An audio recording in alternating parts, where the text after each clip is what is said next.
शकील अंजुम साहब, इतना तो आप जान चुके होंगे कि पीछे कौन सी ताकतें थी जिन्होंने बेनज़ीर भुट्टो को कत्ल किया। मैं फिर आपको वहीं से शुरू करूँगा जहाँ से रुका था कि इतनी गलतियाँ और इतनी वाज़ेह नज़र आने वाली। मैंने पहले कलासरा साहब गवाह होंगे कि मैंने जब वो पकड़े गए थे ना 5 लोग, मैंने उन्हें बताया था कि 3 महीने पहले ये 2 पकड़े गए हैं डेरा इस्माइल खान से और 3 सरगोदे से पकड़े गए हैं। पहले 3 महीने पहले असैसिनेशन से पहले उनको अगर दे रहे हैं आप तो वो बच जाएंगे, उनके पास सबूत होगा। मैंने लिखा हुआ है इसमें अभी भी कि जी ये बरी हो जाएंगे, इनके ख़िलाफ़ कोई सबूत नहीं है ऐसा जिसकी में सज़ा दी जाए। वो बरी हो गए। 15 साल के बाद जो फैसला आया उसमें एक आम, मेरे जैसा एक आम आदमी समझ रहा है कि जी ये किस तरफ जा रहे हैं, तो कैसे लोगों को बेवकूफ़ बनाएंगे या पाकिस्तानी अवाम को बनाएंगे या गैर मुल्की लोगों को बुलाएंगे। तो इसलिए वो हर कदम जो था ना उनका गलत था और नज़र आने वाला था कि जिन्हें गन पॉइंट पे वो ये लिखवा रहे हैं कि ये देखें ना 3 इसने UN कमीशन ने लिखा हुआ है कि जी ये स्कॉटलैंड यार्ड ने क्या किया, उनको 37 पॉइंट पे कैद कर दिया, दायरे में ले लिया इन्होंने हमारी इस्टेब्लिशमेंट है कि ये 37 से बाहर नहीं निकल सकते। उन्होंने प्रेसिडेंट से मिल के एहतजाज किया। जब मैंने वो दोबारा खबर दी तो मुझ पर उन्होंने इतराज़ कर दिया कि ऐसा खौफनाक वो मेरे ख़िलाफ़ उन्होंने कार्रवाई की कि मुझे ये बीट यानी बेनज़ीर की असैसिनेशन का जो है ना वो खबरें मैं नहीं दे सकता, फलाना देगा। मुबारक विर्क है हमारा एक लड़का, उसको ड्यूटी मिल गई। अच्छा। कि भाई आप करेंगे, ये नहीं करेगा। वो क्यों जी? कि मैंने कौन सी चीज़ ऐसी गलत दी है कि या तो कहें ना तरदीद करें, ऐसा हुआ ही नहीं। तो ये जब इंटरनेशनल एजेंसियाँ इस किस्म की हरकत करेंगी तो कौन कहाँ पहुँचेगा? तो वो नहीं, आप ये मानते हैं कि बैरूनी ताकतें भी बैरूनी भी हो सकती हैं, लेकिन हमारे तो बहुत ज़्यादा थे ना जी। तो वो है कि आप टाइटल की बात कर रहे हैं, ये ऐसे कई टाइटल छुपे पड़े हैं जिनके बराह रास्त डायरेक्ट या इनडायरेक्ट बड़े क्यों कौन से थे?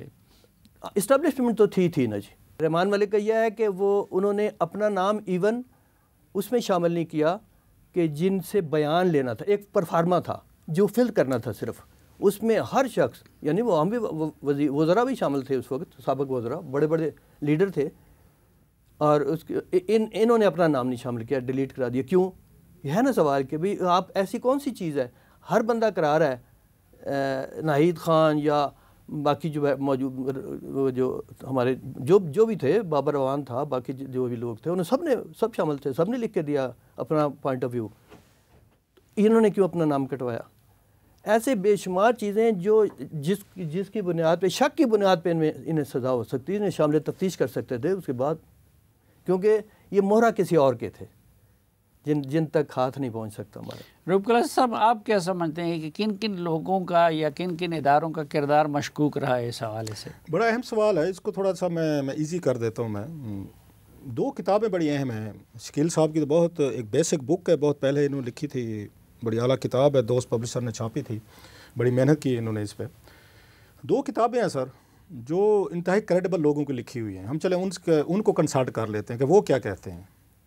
यहाँ से तारक खोसा साहब DG FIR है, one of very respectable officer. Pakistan ने जो 2-3 बहुत अच्छे पुलिस ऑफिसर इंटेग्रिटी वाले पैदा किए हैं, और काबिल और ईमानदार लोग। काबिल भी होते हैं तो ईमानदार नहीं होते, ईमानदार होते तो काबिल नहीं होते। He was a rare blend of both and competency. I have lot of respect for him. उन्होंने बुक लिखी द फॉल्टरिंग स्टेट, उसमें एक चैप्टर है, उसका नाम मिस्ट्री ऑफ बेनज़ीर भुट्टो। उन्होंने चैप्टर 1 लिखा है इस पर। इन्होंने इन्वेस्टिगेशन की हुई है बेनज़ीर भुट्टो साहबा की 2009 में, जब अभी क्योंकि उसके बाद FIA को भी दिया गया था, इसके पहले स्कॉटलैंड यार्ड है। अच्छा, स्कॉटलैंड यार्ड पे भी मैं आता हूँ थोड़ा, उसके हवाले से भी एक बुक है बड़ी मज़े की। इसमें जो लिखते हैं बेनज़ीर भुट्टो वाले इनका, कि उस वक्त मेरा ख्याल है शायद ये बलूचिस्तान में थे जब बेनज़ीर भुट्टो साहब यहाँ पे कत्ल हुई थी सारे। खैर once he came back, he was appointed in people's party और एज DG FIA। तो इन्होंने उस केस के जो कोल्ड स्टोरेज में पड़ा था, इन्होंने निकाला उसको। इतना बड़ा एक असैसिनेशन हुई है, मैं DG हूँ तो मुझे कुछ करना चाहिए। इन्होंने राब्ते वगैरह शुरू किए, इन्वेस्टिगेशन जब की तो इन्होंने 3 जो बात ये कह रहे हैं, रहमान मलिक साहब को 3 नोटिस भेजे FIA ने। देन रहमान मलिक साहब वाज इंटीरियर मिनिस्टर, कि आप सर क्योंकि साथ थे, सिक्योरिटी ऑफिसर थे उनके, बेनज़ीर भुट्टो साहब के ऑफिसर तो नहीं थे, जहाँ उनके CSO थे, मतलब स्टाफ ऑफिसर कह लें जो भी। तो आप रिकॉर्ड करवाएं कि हुआ क्या है, उस दिन तो आप भी साथ थे। रहमान मलिक साहब ने इनकार कर दिया, वो नहीं इनके सामने पेश हुए। FIA को रिकॉर्ड बयान उन्होंने नहीं किया। जब उनको चौथी दफ़ा किया तो रहमान मलिक साहब ने इनको मिनिस्टर इनकलेब में अपने घर बुलवा लिया, इनको तारिक खोसा साहब को, कि मुझे ब्रीफिंग दें बेनज़ीर भुट्टो साहबा के केस पे कि क्या हुआ है अब तक। इन्होंने उनको ब्रीफिंग दी और इसमें इन्होंने इंकशाफ किया। इन्होंने कहा जनाब हमारे कोई 3 हमने टीमें हमने तश्कील दी हैं, 2 बैरून मुल्क जा रही हैं और हमारे कुछ बैरून मुल्क को लोगों से एजेंसी से राब्ते हुए हैं। बात उन्होंने कहा हमारे पास कुछ एविडेंसेज हैं, we will share with you कि बेनज़ीर भुट्टो को ये जो प्लान बना है, साजिश किसने कत्ल करे। 2 टीमें हम बाहर भेज रहे हैं, एक हम अकोड़ा खटक भेज रहे हैं टीम कि वो जहाँ के पता करे कैसे थे, किधर थे, कौन कौन लोग थे, किसने फैसिलिटेट के बुला। कहते ये हमने ब्रीफ किया उनको। कहते अगले दिन जब मैं दफ्तर पहुँचा तो मेरी टेबल पर मेरे ट्रांसफ़र आर्डर्स पड़े हुए थे। अच्छा, ये उनकी किताब को मैं हवाला दे रहा हूँ, आप उसको चैप्टर देख लीजिएगा कि उनको वहाँ से ट्रांसफ़र करके उन्होंने इनको जनाब वो कर दिया, यहाँ पे आपको याद होगा सेक्रेटरी नार्कोटिक्स उन्होंने लगा दिया।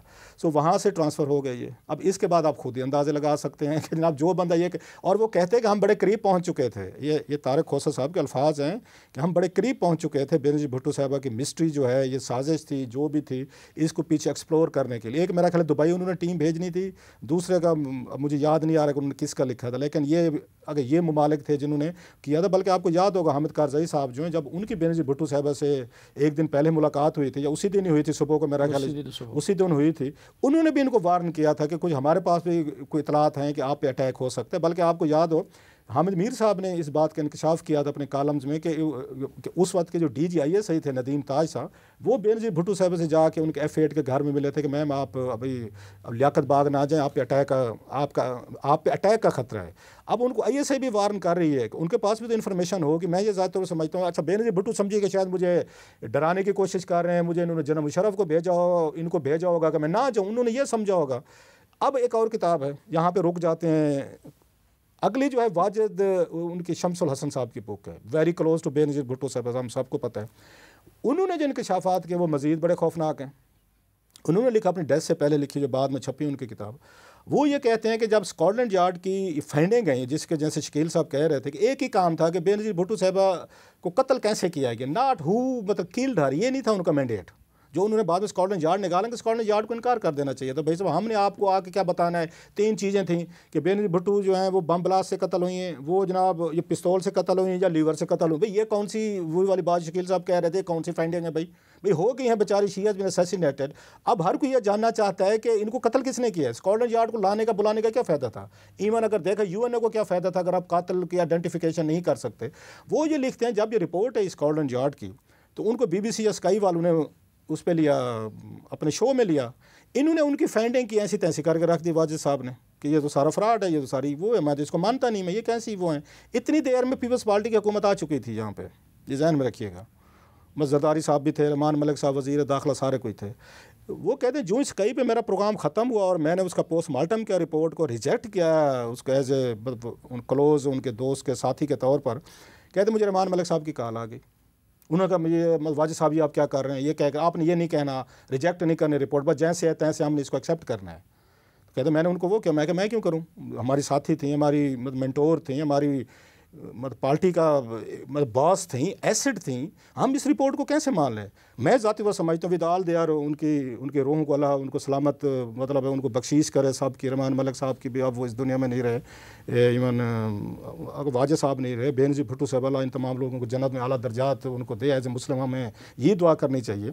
लेकिन मेरी एक ये है इस पर मतलब है कि तारीख़ की बात है करनी चाहिए कि वाजिद साहब को हाई कमिश्नर बनाने के पीछे उनकी यही वजह थी कि इनको चुप कराना है, आपने इनको बोलना नहीं देना। अगर ये अगर बह रहे सिस्टम से तो यही बातें करते रहे जो अभी स्काई पे कह रहे हैं, कल को गार्डियन को कहेंगे, टेलीग्राफ को कहेंगे, कल को किसी दुनिया भर के मीडिया को कहेंगे। और बाद में वाजिद साहब ने भी एक्सेप्ट की और इस हद तक वो आगे गए कि वो जनीवा पहुंच गए। जो ट्रंक संदूक जो है, जिसकी बाद में हमारे दोस्त मुर्तज़ा अली शाह ने, जियो ने इतनी बड़ी उनकी फ़िल्म भी बनाई, उल्टा उनको वो भी कर लिया, मतलब क्या कहते हैं हमारे काना करना कहते हैं, उनकी वीडियोस भी आ गई, चीज़ें आ गई। सो पहली जो आवाज़ अगर किसी ने उठाई थी पीपल्स पार्टी के अंदर से, वो वाजिद साहब ने उठाई थी। उन्होंने रिपोर्ट को रिजेक्ट किया और उनके बकौल, उनकी किताब के बकौल और कि अगर मुझे मना किया गया था आपने इस पर बात नहीं करनी। और इंटरेस्टिंगली मैं लास्ट बात लंबी हो गई कि इसका जो दिबाचा जो है ना इस किताब का, वो बिलावल भुट्टो साहब का लिखा हुआ है।